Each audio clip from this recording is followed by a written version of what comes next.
وأشهد أن لا إله إلا الله وحده لا شريك له له الملك وله الحمد وهو على كل شيء قدير وأشهد أن محمدا عبد الله ورسوله صلى الله عليه وعلى آله وأصحابه وعلى من اهتدى بهديه إلى يوم الدين وبعد عباد الله أوصي نفسي وإياكم بتقوى الله جل في علاه واعلموا أن الله سبحانه وتعالى خلق الإنسان في أحسن تقويم وجعله ناطقا معبرا بلسانه أما يدور في غلده وفؤاده فاللسان من نعم الله العظيمة ولطائف سنه الغريبة فما أحسنه إذا استؤمل بخير وما أسوأه إذا استؤمل بشر فاللسان آلة لها طرفان فللكلمة في الإسلام شأنا عظيما وخطرا جليلا فبالكلمة يدخل الإنسان في الإسلام وبالكلمة يخرج منه وبالكلمة يدخل في الصلاة وبالكلمة يخرج منها وبالكلمة يكون آمرا بالمعروف ناهيا عن المنكر ومن هنا شدد النبي على ضبط اللسان وحفظه قال صلى الله عليه وسلم من يضمن لي ما بين لحييه وما بين رجليه أضمن له الجنة رواه البخاري يتي الله سبحانه وتعالى taguɗo neɗɗanke o andinimo yewtugol ko famato ɓe yettamo kanko Allah subhanahu wa ta'ala jarnamo e dow nemaji makko ɗin fuu seedo ala reweteɗo e gonga sona kanko ko o goto o alamo o kafi seedo nelaɗo meɗen Muhammad sallallahu alayhi wa sallam ko jiyaɗo makko mo yiɗi o suɓi o nuli toro Allah subhanahu wa ta'ala yo juule nelaɗo e ɓengude maɓɓe nden e sahabaɓe maɓɓe ɓen e kala jaɓɓuɗo jokki pewal maɓɓe ngal hadal ngal daro ɓawo ɗum jiyaɓe Allah miɗo wasiyo hoore en wasiyo on hulgol Allah subhanahu wa ta'ala oɗo Allah tedduɗo towɗo anden haray kanko Allah subhanahu wa ta'ala o tagi neɗɗanke on ma wi en o tagima an neɗɗo on wota sikku ko goɗɗo goo o tagima an neɗɗo on e mbaadi ɓurndi moƴƴude ko o tagi kon fuu ko ari ka hoore leydi ɗo kon ko ɓuri labeede ko bani adama ko waɗi ko bani adama tun fottata e muɗum tawa yarata juuɗe e koyɗe tere mum fof ala e kene tawa no watti no hippi no surri ko bani adama tun mbaɗi ngal ɗo teddungal o waɗi bani adama on ɓaawo ɗum ko o yewtowo feññinira ɗengal makko ngal kanko neɗɗo on konko woni ka nder fondo makko sa jooɗodi e neɗɗo bimbi ha kikiɗe a andi ko woni ka ɓernde makko wo tuma ɗengal makko ngal memmini a andi kadi ko hombo woni mo wo tuma o wowli sa fotti e deƴƴuɗo a jiɓoto ko hombuni ko honɗum o faala ko honɗum addi o fannin o wowlata ɗa hulimo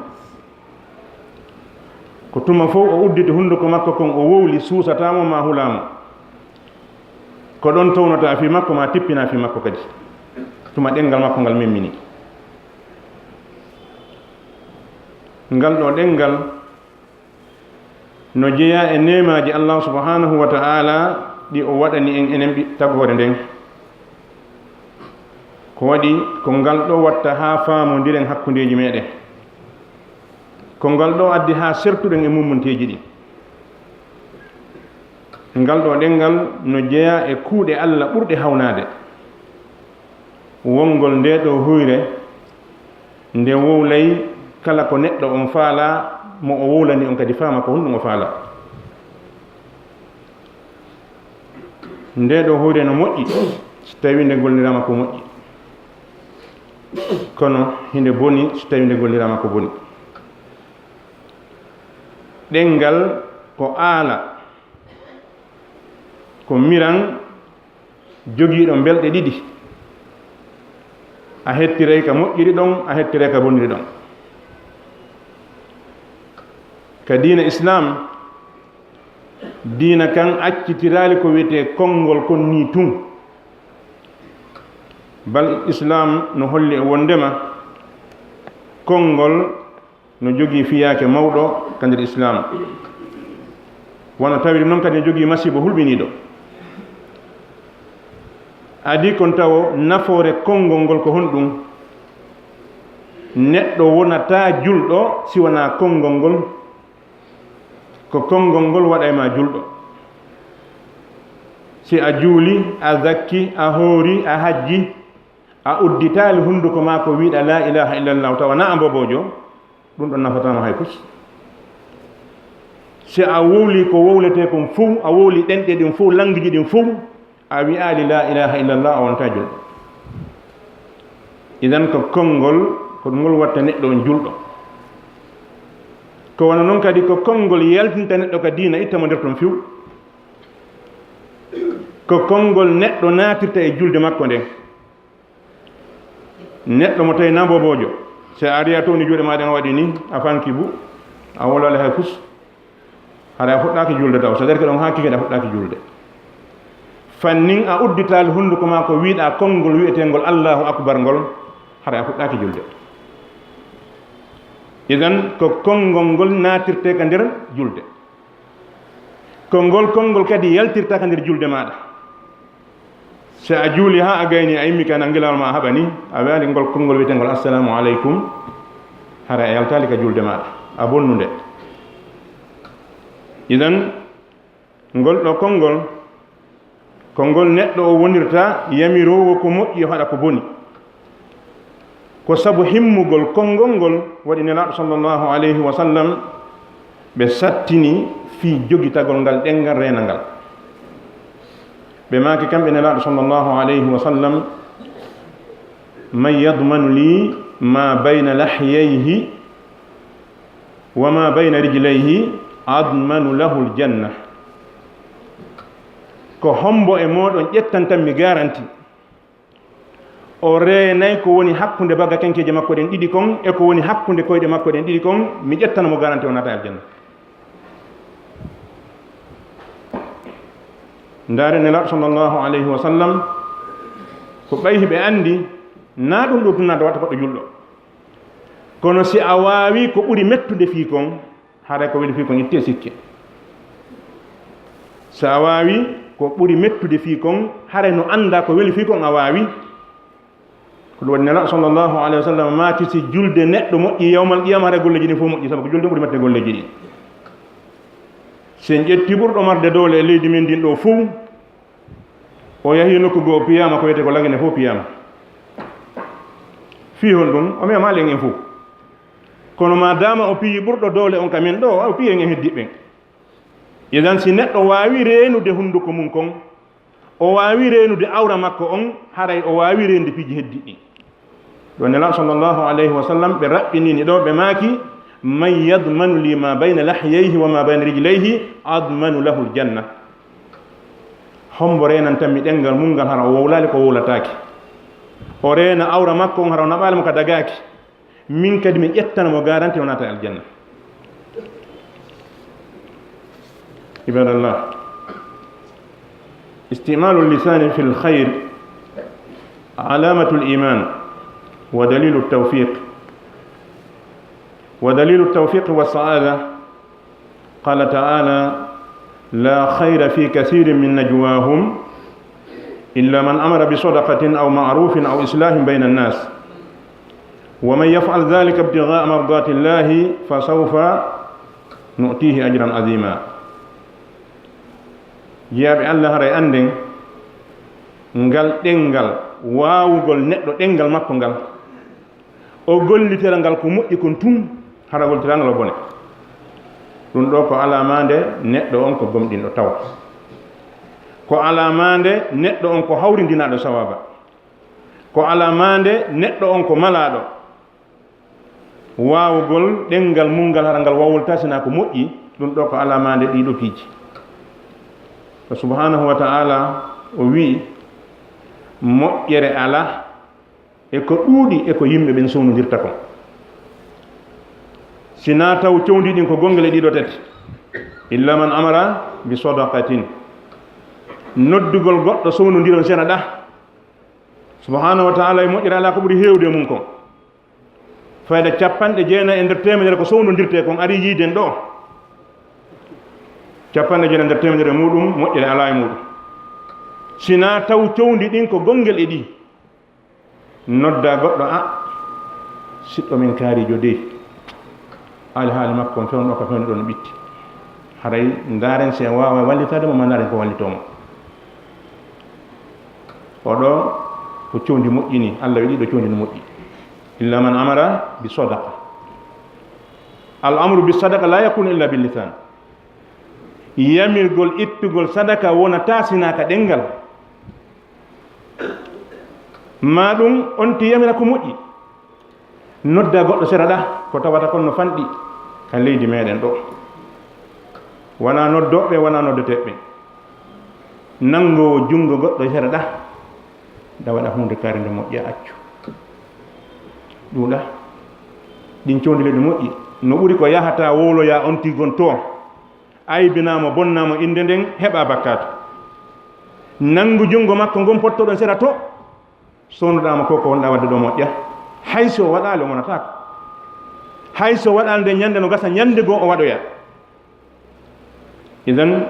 noddugol goɗɗo sowdomo yamirama ko moƴƴi ko hunde ɗaɓɓande ma ɗum moƴƴingol hakkude yimɓe ɓen kaari no haɓi sowdagol ɗon fi moƴƴingol hakkude maɓɓe ɗin condi no moƴƴi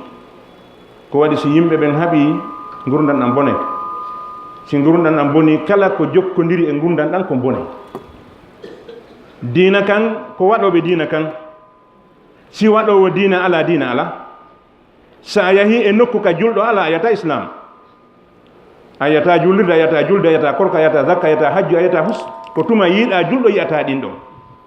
idan si yimɓe waɗoɓe ɗum ɓe hakkude mo moƴƴali moƴƴata ɗum waɗi islam sen daari piiji ɓuri heewde ko islam haɗi kon ko fi tawde ɗi bonne hakkude yimɓe ɓe islam jaɓa bonnugol hakkude yimɓe ɓen subhanahu wa ta'ala wi ilayhi yas'adu al-kalimu at-tayyibu wal amalu salihu yarfa'uhu kaka makko kanko Allah woni ko ƴawata konngol moƴƴol ngol e golle moƴƴe ɗen o ɓeyda ɗum konngol moƴƴol no jeeya e mum at-tasbih wat-tahlil wat-takbir wat-tahmid wal-hawlaqa was-salatu ala nabi sallallahu alayhi wa sallam wal-istighfar no jeeya e konnguɗi moƴƴi ɗin harana ko wowlanta goɗɗo wat ɗum ɗo accu ɗum ɗo wigol subhanallah harana hawagol bone subhanallah hawagol bone e subhanallah fiya heɓu baraji fiya mawnin Allah fi holgol Allah mara ɓuytare no serti wigol ma alhamdulillah ɓawo nde miijitiɗa ha tawɗa pellet ko Allah wi kon ko no woniri mama bikum min ni'matin fa min Allah koko wonɗa e nande koko wonɗa e yiyde koko wawɗa wowlude ngol immagol ma yaha goɗɗo waɗanama ɗum si wona Allah si goɗɗo ɓeyditanima e hoore ɗum o ɓeydittu kono ko ɗum ɗo woni tigi on tawa ko waɗi si ɗum ala e junngo ma to jona kono e junngo goɗɗo idan nemaji Allah ɗin anditaɗi e maɗa qirtoɗa ɗi wiya alhamdulillah harana wigol tum alhamdulillah ka hunduko ɗo ɗa dillani Allah ka nder ɓernde ga idan yettugol Allah wigol ngol ɗo konngol e wigol allahu akbar e wigol la ilaha illallah e wiigol la hawla wala quwwata illa billah e julgol en ala sallallahu alayhi wa sallam ma wiigol astaghfirullah ɗi woni konngudi moƴƴi ɗin ko ɗi Allah wi ilayhi yas'adul kalimu tayyib kaka makko konngol moƴƴol ngol woni ko ƴawata idan ɗi woni konngudi moƴƴi ɗin julɗo si tawi wona ko tawata feere ala ko tawata fiyo gurdam makko ɗam moƴƴi o yewta yo yewti ɗiɗo o heɓa moƴƴere hewnde wa man rusika husnul mantiq wa salamatu lisan والكف عن الاسم والإسيان فإنه دليل على رضا الله عز وجل ودليل على هدايته له يقول سبحانه وهدوا إلى الطيب من القول وهدوا إلى صراط الحميد وفيما رواه البخاري قال صلى الله عليه وسلم إن العبد لا يتكلم بالكلمة من رضوان الله لا يلقي لها بالا يرفعه بها درجات ستوي نتدو أرسكاما moƴƴugol yewtere e hisugol ɗengal e surgol hoore mum e waggol bakkato e geddi ɗum ko tindini ko wondema Allah no wela neɗɗo on ko waɗi Allah welatake neɗɗo wowlowo ko wowli o Allah welatake neɗɗo waɗowo ko waɗi o nde Allah no wele neɗɗo taw o suɓi ko waɗa o suɓi ko wowla so tawi ko ari hunduko ma wo a wowlay ko yalti yeeso ma wo a gollay an e wela e Allah ɗo woɗɗiniri taw idan wongol neɗɗo on himo waawi ɗengal makko ngal koko moƴƴi kon o wolto acca ko boni kon wongol neɗɗo himo suri hoore makko waggol ko boni ɗum ko alamande hollunde Allah no weltani neɗɗo on ko alamande hollunde kadi Allah fewni neɗɗo on wa subhanahu wa ta'ala wi wa hudu ila tayyibi min alqawl ɓe fewnama faade e konguɗi moƴƴi ɗin wa hudu ila siratil hamid on tuma noon ɓe fewna faade laawol yettiniɗo on neɗɗo o wawata yahude laawol peewal o wawata fewude si ɗengal makko ngal peewale ko tuma wawɗa ɗengal maɗa ngal wawata yaade peewal nelaɗo sallllahu alayhi wa sallam e maaki neɗɗo no wowla konngol hara o wattantayla e maggol tawa ko konngol weltinelngol Allah subhanahu wa ta'ala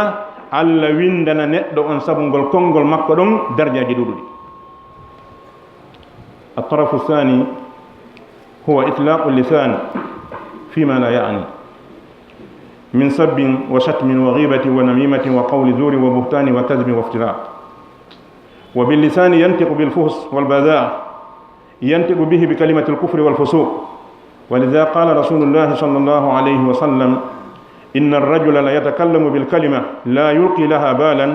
أو لا يرى بها بأسا يهوي بها 70 غريفا في النار رواه الترمذي وحسنه سنغو إمو غونكا دنغال sengo ngoya ko moƴƴingol ngol wowlugol ko moƴƴingol sengo immo ngon ko wowlirgol ngol ko boni accitugol ɗengal muɗum ngal wowla ko woni ɗum e laawol ko ala ɗum e laawol wowla fii tumi ɓay no waawi wowlude wowla fii tumi ɓay si wowli ton ɗo goɗɗo nanngata ɗum kono tefa so mara heɓa nafoore ma so heɓata nafoore nder ton neɗɗo haana wowlude konngol haa o ndaarata somi wowlingol kon ɗum wodanimi fannin a hewtaali ɗon haɗa hakkille ma kin timmaali idan accitugol ɗengal muɗum ngal e yennugol e ñoore e waddidirgol yimɓe e wowlugol fenaande e tooñugol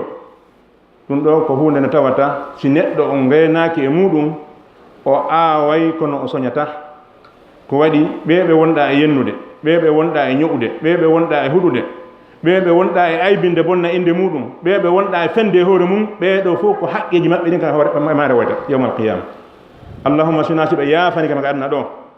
so tawi ne woni mo fottuɗa wo a yennayyi wonɗo o a wowlay mo aybina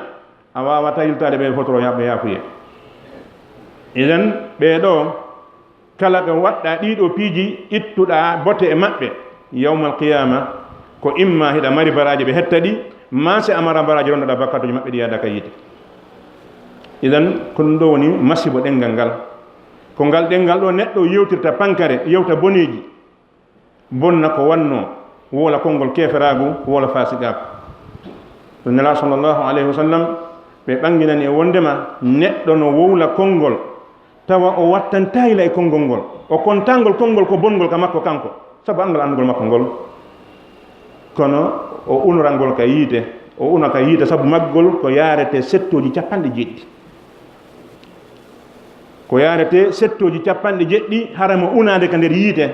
sabu ngol konngol ngol o woli tawa watta nayla maggol idan ɗum ɗo wona zina, wona beere, wona riba, wona doro, ko bakkatuji ɗi tawata hiɗa waawi wadde hara ɓe jooɗoɗuɗa ɓen sina huloɓe Allah ɓe watta konidina goɗɗum ɓe kontaɗa bonni goɗɗum. ko ɓuri hulɓinade bone fof noon ko bone mo waɗa ka bone on, ɗum ɗo ko bone hulɓiniɗo ni. wa fi lhadith almuttafaq alayhi qala sallllahu alayhi wa sallam inna arrajula la yatakallamu bilkalima ma yatabayyanu fiha yazilu biha fi nnari abadu ma bayna almasriq walmaghrib fa hada huwa allisan istiqamatuhu min khisal aliman wa kamalihi wa bada'atihi min nuqsan aliman. qala sallllahu alayhi wa sallam man somata naja. wa qal almuslim man salima almuslimuna min lisanihi wa yadihi. haray nila sallllahu alayhi wa sallam ɓe maaki e konngol maɓɓe goo neɗɗo no wowla konngol hara o watta nayla e maggol ma yatabayyanu fiha o ɗaɓɓita anndugol ko ko waɗi ɗo ko ɗum woli ɗo kon ɗum no mawni ka mawna no boni ka bona o tefa o tippora sabu ngol konngol ɗon ka nder yiite ko ɓuri woɗɗude funnange hirnange sabu ngol konngol bajjo. idan ko ngal ɗo ɗengal ñiiɓugol maggal on ko alamade gomɗinal e timmunol gomnal ngal. accitugol ɗengal ngal wowla mo fottuɗa o a wolnay mo mettuka an ɓay tun so a wowli ala wawanɗoma hay hunde a suɓata ko wolna hay goɗɗo tefa a mettini ɓerde goɗɗo a weltini ɓerde goɗɗo a wolay tun ɓayɗa wawi wowlude. neɗɗo so acciri ɗengal muɗum ngal ɗum ko alamade imanu makko on ko uytiɗo. nelaɗo sallllahu alayhi wa sallam ɓe maaki man somata naja. so tawi neɗɗo on o deƴƴi o daɗay no jeeya makuji maɓɓe maaki man kana yuminu billahi wal yawmi l akhir falyaqul hayran aw liyasmut. kala tawɗo no gomɗini Allah e ñalande darngal yo o wowlu ko moƴƴi, so o wawa wowlude ko moƴƴi yo deƴƴora o wowlali. ɗum no woni hakkude ma emo resuɗa ko nde suudu, woni hakkude ma ɓe ne'ata ɓen, woni hakkude ma mo goldata on, woni hakkude ma mo fuɗɗa ka hoore laawol. so tawi a wawata wowlude ko moƴƴi deƴƴu ko waɗi sa deƴƴi hara a hisi no sha'ir o wi annutqu zeynu walkalamu annutqu zeynu walkalamu o wi wowlugol ngol ko cuɗari wa sukut salamatun annutqu zeynu wa sukut salamatun fa ida natakta fala takun miksara. wowlugol no laba moƴƴa no foti kono ko deƴƴugol ngol woni kisiye on. si a wowlay watta a won ɗuɗɗinɗo haala o wi ma in nadimtu ala sukuti marratan wala kad nadimtu ala alkalami mirara. ha hande mi deƴƴali mi ninsi ko honɗum mi deƴƴani, kono heewi komi wowli mi ninsi ko honɗum mi wowlani. heewi ko neɗɗo wowlata o ninsa kon ɗum o wowlani. neɗɗo monotoɗo tun wiya ɓeygu mum mi accitima, monotoɗo tun wiya ɓeygu mum mi wattima nene an. ɗin ɗon ko ɗon e ɗo yiyata résultat o. no woodi goɗɗi résultat on ko yawmal qiyama ko ɗon ɓuri bonde, par ce que to yiltagol ala, tumbuɓe ala, jeejugol ala. idan neɗɗo yo reenu ɗengal makko ngal hakkunde makko e Allah subhanahu wa ta'ala, o reena ɗengal makko ngal e hakkunde makko e yimɓe ɓe wuuridi ɓen. ko wari ko ɓuri sattude kon fof, ko ɓuri mettude kon fof, ko tuma wuuriduɗa e bulaw ronkuɗa rende ɗengal maɗa ngal tawa ko on bulawji kadi fimu nambara ma yiite. wuurida e neɗɗo layi fuujo tawa neɗɗo ma nandana hoore ma anda ko faala, tawa kadi ko sabu on kadi naɓa e ma yiite, andi ko wonɗa an anduɗo goɗɗum kono faalima goɗɗum. aqulu qawli hadha wa astaghfiru lakum fastaghfiruhu innahu huwal ghafurur rahim.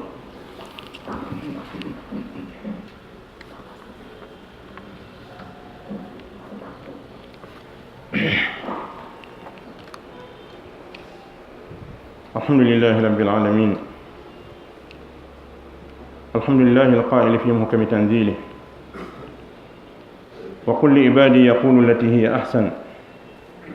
فإن الشيطان ينزغ بينهم إن الشيطان كان للإنسان عدوا مبينا. أشهد أن لا إله إلا الله وحده لا شريك له وأشهد أن محمدا عبده ورسوله. عباد الله، وبهذا اللسان تجلب المودة وتدفع الضغينة، وباللسان تعمر الأوطان وتغرب الديار. ولذلك قيل من ملك لسانه وملك زمامه فرض على الآخرين احترامه، ومن أطلق لسانه وأفلت زمامه الكل تجرى عليه وأهانه. قال الشاعر إذا كمل عقل المرء قل كلامه wa ayqin bi hubbil mar'i in kana muksira. wa mimma yahsunu tanbihu ilayhi huna huwa hifdhu lisan an a'rad al-muslimin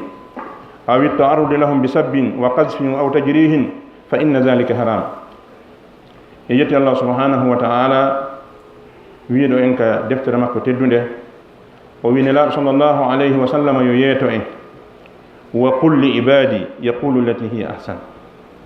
yeeto jiyaaɓe am ɓe yo ɓe wowlu ko ɓuri moƴƴude. fa inna cheytana yanzagu baynahum, sabu cheytane sowonsinayi hakkundeji maɓɓe. honde tuma ɓe woli ko boni, tuma nanɗa o sonki anndu ko haala bonka wowla. kuuɗe bonɗe no waɗa hara sonkinaali. so a bonnani goɗɗo na ko bonnanɗama ko waddata ko wowluɗa ɓaawa mum ko. so a wowli moƴƴa ɓaawa bonnere nden sonko watta. kono si a bonni a watti ɗon bonka feere ala sonke. si a moƴƴini a watti ɗon bonka feere ala bone. hiɗa wawi moƴƴinde watta bonka wonta bone. subhanahu wa ta'ala wi wala tubtilu sadaqatikum bil manni wal adha. wata on bonnir moƴƴereji waɗanɗo yimɓe ɓen wohlitugol. idan haalitugol maɗa ngol ko moƴƴere nde waɗanɗa neɗɗo bonni moƴƴere nde. idan hara neɗɗo no hani rende ɗengal makko ngal fiiwata hakkunde makko yimɓe ɓe wonde ɓe mburu. sa yi tun hakkunde yimɓe boni anndu haala bonka naati nder ton. en seedo ala rewtere sona kanko subhanahu wa ta'ala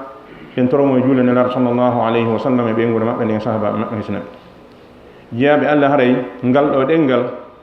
ko ngaal kadi pooɗirte ko wiyete ko wowodiral e weldigal hakkunde yimɓe ɓe.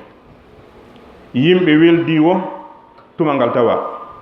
ko ngal waawi wadde moƴƴere hakkunde yimɓe ɓe welda, ko ngal waawi ittude koto e konnaago hakkunde yimɓe. junngo waawata ɗum, koyngal waawata ɗum. sa pii goɗɗo haa a warimo o weldirta fii ɗum, kono ɗa wawi mo joƴƴinde yewton haa weldon. neɗɗo mo haɓuɗa a piyatama haa weldon,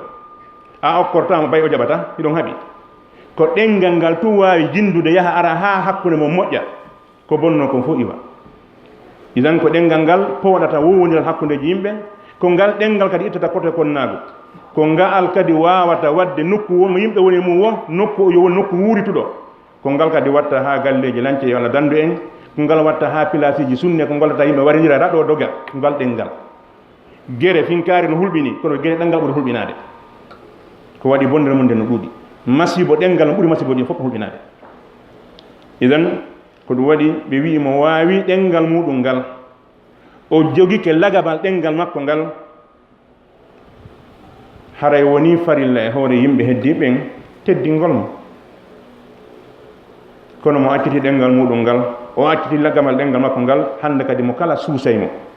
so a fotti e paygi layi fuwiɗa a yennima a makko ba e kaftane ma on, ko hulay ma ko ha yennama ka.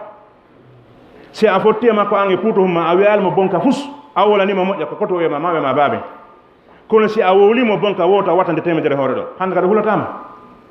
idan teddungal maɗa ngal ko konngol ma moƴƴol ngol, sa wowli bonka tun haɗa a jaasi, hande kadi mo kala suusa jaasingol ma haalama bonka ka waɗi. idan waɗa ɓe wi si hakkil neɗɗo timmi haala makko kam fanɗe. ida kamula aqlul mar'i ngalla kalamahu wa ayqin bi humqil mar'i in kana muksira. ɓen andi hay ka haala min ko wiyeten si goɗɗo ɗuuɗi haala ko mo wulira feetuɗo, jaka mo ɗuɗɗini haala haray ko ɗum hokki hakkil ala ka hoore. ɗuuɗugol haalangol pandi no jeeya e ko holli uytade hakkil. sa fotte goɗɗo ɗo ano wowla inano ko feeɗɗo ni goy, kono wiɗama ko feeɗɗo ko ɗuuɗi haala kam. idan neɗɗo julɗo yo wowlu, o innaka taw wowlu, kono yo wowlu ko moƴƴi, wata o wowlu ko boni. no jeeya e ko haani ko moƴƴi andintingol ɗon, andintingol e wondema neɗɗo julɗo on no haani reenude ɗengal makko ngal e teddule julɓe ɓen. rento e wowlugol julɗo aybinamo, bonna mo inde, waɗa ha hoolinoɗo mo hutomo, waɗa ha yiɗnoɗo mo añamo, ɗum ko hunde bonde noon. sa waɗi ɗon haɗa heɓi probléme. idan reenu ɗengal maɗa ngal e teddungal julɓe ɓen, reeno e weeɓitangol julɓe ɓen, yennugol e hoynugol e ittugol bote maɓɓe, sabo taɓe aybina ko tabata kon hande ka meɗen ɗo. mo jindi ɗo yahay ha so watna lila o ina lagina mara neɗɗo moƴƴo, sabu kunduɗe ɗen no woodi wowlayɓe ha ɓe holla tigi tigi o moƴƴo ala e ndiɗo fiw. so tawi yeehi ha hewti ɗon ko hunde hulɓininde noon, Allah dandu wonde leydi mara neɗɗo moƴƴo neɗɗo no falja seytan no trompa bani adama o bani adama haysi ko hombade o yaltininaɗo ko aljanna on addimo ko yaasi wona wonɗo ko yaasi gan o ronkata ko si a renike Allah wallima tum wona ƴoyre wona gandal ko waɗi gandal maɗa ngal ko marɗa gandal wo seytane kaka andirɗa ɗon o yuranayma siko jawdi marɗa ko ɗon o yuranayma siko gandal marɗa ko ɗon o yuranayma siko doole marɗa ko ɗon o yuranayma seytane yurantama ka mara ka hoolorɗa ɗon ko ɗon o noddirayma o trompe ma few idan o ara e hollema ɓayiɗa mari doole ya toñu ala hawtoma mo bahulɗa seytan kanko noon way idan himo wawi bani adama wosinamo Allah dandi neɗɗo julɗo on yo reenu ɗengal makko ngal e boneji ɗin fof tentini bone ko wiyete kon aybingol julɓe ɓe woni sonnajo woni duhiɗo woni mawɗo woni paykum reenu ɗengal ma ngal e ɗum wata taw ko hunduko ma bonnata inde neɗɗo ha yimɓe hawkama reenu hunduko maɗa ko si o bonni wona fawi hasbugol mo so moƴƴini wona yoɓata baraji makko ɗi ko wodanma si julɗo falji ko taw Allah yo Allah fewnumo ko waɗi ankadi ñande waɗa wawi faljude si tawi gaynako a wi ko bono nangi woyo jokku yaha ha ñande goɗɗi lannaka kula taw ñande artoy dammal ala tan ko a yaada يقول ابن القيم رحمه الله ومن الأجب أن الإنسان يهون عليه التحفظ والاحتراز من أكل الحرام والظلم والزنا والسرقة وشرب الغمر ومن النذر المحرم وغير ذلك ويصعب عليه التحفظ من حركات لسانه حتى ترى الرجل يسار إليه بالدين والزهد والعبادة وهو يتكلم بالكلمات مما يسخط الله لا يلقي لها بالا ينزل بالكلمة الواحدة منها أبعد ما بين المشرق والمغرب. ابن القيم رحمه الله ووي وندما نجيا eko ɓuri hawnade kon nde yi'ata neɗɗo tawa no newanimo renagol rento e piiji harmuɗi hare mo wawi rentade ñamgol ko harmi o ñamata ko harmi few o toñata goɗɗo o watta zina o yarta beere o darata ko harmi ɗi fof mo wawi rentade majji kono harano sattanimo renugol dillande ɗengal makko ngal hara subugol ko waɗano sattanimo tawa ɗiɗa fof no newanimo accugol o wi ɗum ɗo no jeeya ko hawni o wi ha yi'a neɗɗo tawa fof no sappomo kaari komboni kaari ye on wakkili dina yeɓe no kelɗi kono tawa e hoore ko sappete ko wiye ko julɗo makko baajo ko o watade nde ɗengal makko ngal o wi ɗum ɗo no jeeya pijji hawniɗi o wi ɗum no waɗa ha neɗɗo o wowla konngol gotol ngol tawata wattantayila ngol wona sabu o naata ka yiide ko ɓuri woɗɗo funnange hirnange e hoore makko mbayagal makko ngal fof ko anda kon ka kene nelaɗo sallllahu alayhi wa sallam o addi misal gotal oɗo neɗɗo moƴƴo wonnoɗo wakkiliɗo dewal Allah subhanahu wa ta'ala mo yeddata Allah naaka konnguɗi makko naaka kuuɗe kono himo mari musidɗo makko goto mo aju mum ala e peewal juulata horata janggata haaju mum ala peewal fes o noddi o yamiri o waaji ha o ronko e jaɓali ha ñande go o wi moodi on metti wallahi la yaghfiru llahu li fulan قال الله سبحانه وتعالى ما الذي يتعلى علي على ألا أغفر لفلان فقد غفرت له وأهبطت عملك o waaji siɗɗo makko bonɗon ha o ronkita e jaɓali o ñande go yimi wondi Allah kaari Allah yafantako mo ebba ono boni ngol konngol ɗo siga ɗi konnguɗi ko masiboji konngol ngol tikkini Allah subhanahu wa ta'ala wi ko hombo woni e wondude e hoore an mi yafata ko kaari awa mi yaafike mo an o wiiɗo mi yafata ko on kala ko wannoɗa kon e moƴƴere mi bonni mi ala haaju mum konngol majjo sa renaki moƴƴere ma nde julɗoyagal ma ngal ko ɓe ɓe feewa ko ɓe bonnanema ɗum fof har ka hunduko ma ɗo yewi idan neɗɗo julɗo on yo reeni hunduko makko kon so reeni hunduko makko on hisen so tawi a renali hunduko ma kon ko an tigi woni e darade saka moƴƴereji maɗa ɗin sa renaki wowla ha wowla konngudi keferago ko waɗi neɗɗo wowlata e hoore Allah fannin a wolda a wolade hoore Allah e ɗajjan ñande fof woluɗa e hoore Allah hara e wi probléme ñande fof wiiɗa a Allah waɗay ko on haalda ɗum andi annabi Yunus alayhi salam ko ɗum wonno probléme makko o innu yimɓe makko ɓen si on jaɓali ko Allah wi kon ha ñalande kaari Allah adda lette e hoore moɗon Allah no yeetimo lettay bonnuɗo kono ɓe halda ñalande kanko no taƴi ñalande muskila makko on ni himo andi pellet ka aqida makko ka diina makko mo leddi Allah ha maayi tubaali o lettete ɗum ko gonga noon tabiti kono kanko o ndaari ɗum o dartaali wonde kanko Allah ɓe haldaali o wi so o waɗaali hunde kadi hañalaande kaari Allah halkay o ɓe jooɗi Allah ko toreteeɗo wona yamirteeɗo o alaa jisondirteeɗo ko welduɗo wo koya toromo ñalaande hewti ɓe kaw a lette mon ɗe ndeeraali ɓe waɗimo jalnori ɓe sabotimo o dogi o yalti Allah wiyalmo kadi yo yalto yaha idan ko ɗum wanno ha o yahi okki ka laana o bugaka ndiyam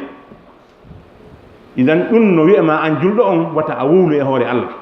Allah waɗe kaari hunde kaari ɗum Allah nama de hiɗa wawi wiide Allah letta zinoɓɓen kono ta tuggu hondu e kaari jo wiya kaari Allah lettaymo hayso ɗa andimo zinude ko golle ɗe wolata fimo neɗɗo no wawi tubude ñande go ربنا تقبل منا انك انت السميع العليم وتب علينا انك انت التواب الرحيم اللهم ارنا الحق وارزقنا اتباعه وارنا الباطل وارزقنا اجتنابه برحمتك يا الراحمين اللهم حبب الينا الايمان وزينه في قلوبنا وكره الينا الكفر والفسوق والعصيان واجعلنا اللهم من الراشدين اللهم اجعلنا هادين مهتدين غير ضالين ولا مضلين سلما لاوليائك عدوا لاعدائك نحب بحبك من احبك ونعادي بعداوتك من خالفك برحمتك يا الراحمين اللهم اغفر لنا ولآبائنا وأمهاتنا وذوي أرحامنا اللهم اغفر لنا ولآبائنا وأمهاتنا وذوي أرحامنا برحمتك الراحمين اللهم يا حي يا قيوم يا ذا الجلال والإكرام نسألك اللهم بأسمائك الحسنى وبكلماتك التامة أن تفرج همومنا اللهم فرج همومنا اللهم اشف مرضانا ومرضى المسلمين برحمتك الراحمين اللهم لا تدع لنا في مقامنا هذا ذنبا إلا غفرته ولا هما إلا فرجته ولا مريضا إلا شفيته ولا جاهلا إلا علمته ولا ضالا إلا هديته ولا فقيرا إلا أغنيته ولا حاجة من حوائج الدنيا والآخرة لك فيها رضا ولنا فيها صلاح إلا أعنتنا بقضائها ويسرتها برحمتك يا الراحمين سبحان ربك رب العزة عما يصفون وسلام على المرسلين والحمد لله رب العالمين